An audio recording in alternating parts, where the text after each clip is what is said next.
what happened a few days back in Venezuela is something like a James Bond movie. It's like an episode from a James Bond movie. The American military just moves in. The bodyguards open the doors. They capture the president, take him back to New York, keep him there for further trial. In a way, it's unbelievable. It just shows the military strength as well as the intelligence strength of America. It couldn't have happened just like that. There would have been a planning for almost all a year or so before this was executed. They have infiltrated every part of Venezuelan government, the inner circles of the president, and then bribed them. So when the American forces went there, the bodyguards themselves opened the doors and handed over the president to them. And then tremendous military superiority.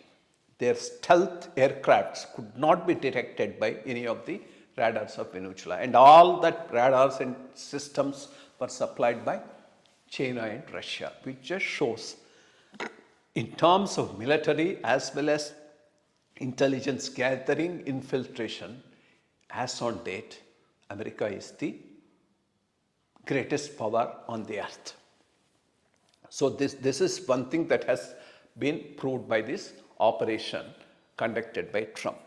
The second worrying factor looks to be, have the big three countries of the world agreed on some spheres of influence, something like, you do whatever you want with Latin America, I will not interfere, but I will take over Ukraine, you don't object.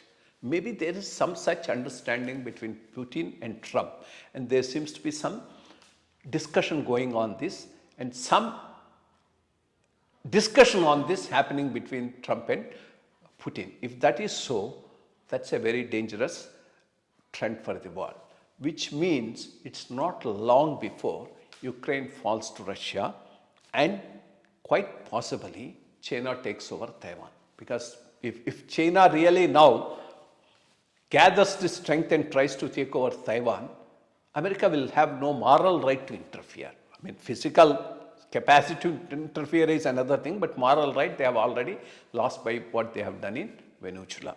And let's come back to Venezuela and see. I mean, Venezuela is a country rich with a lot of minerals, crude oil, etc. In fact, it has the highest reserves of crude oil in the whole of the world. It has a lot of gold, a lot of other minerals also, and forest wealth. And before this man, Maduro, there used to be another autocrat called Chavez who ruled that almost all for 15 years. And then this man has ruled for 15 years. If only they were good rulers, and in fact when Chavez was ruling, the crude oil prices were there at peak. So they got a lot of revenue, petro revenue. If that was properly utilized with a long-term vision for the development of the country should have been at a different place altogether.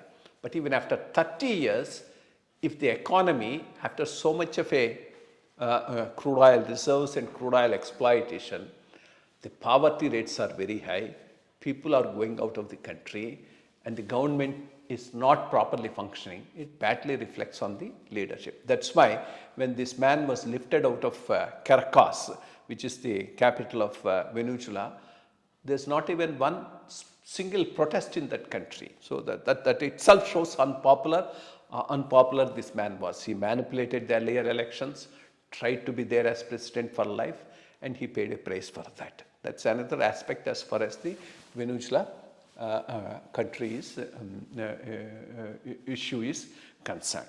From here, where does this go? That's another important point. It may not be that easy for America. I mean, you had the military strength, you had the intelligence, you just picked him up. But running a country is not that easy a thing.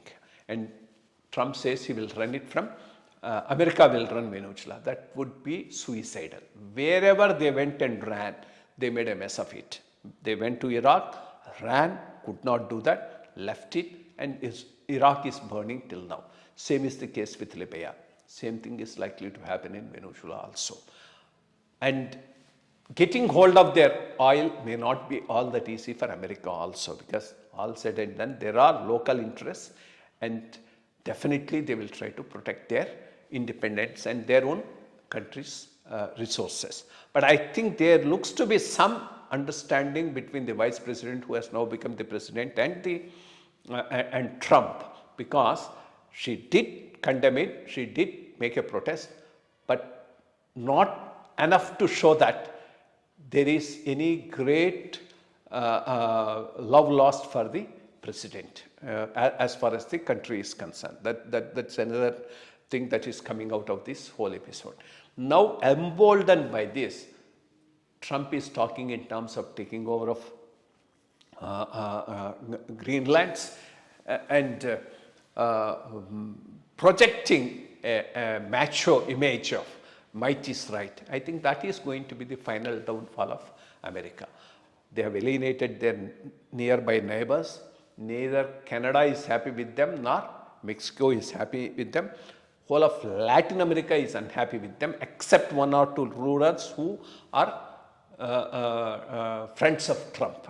In fact, Colombian President made a statement, let him come and take me, we'll see how he will take me. So that's the amount of enmity that these people are having for America, which is not good for that country. And by trying to grab Greenlands, they are also making total enemies with Europe.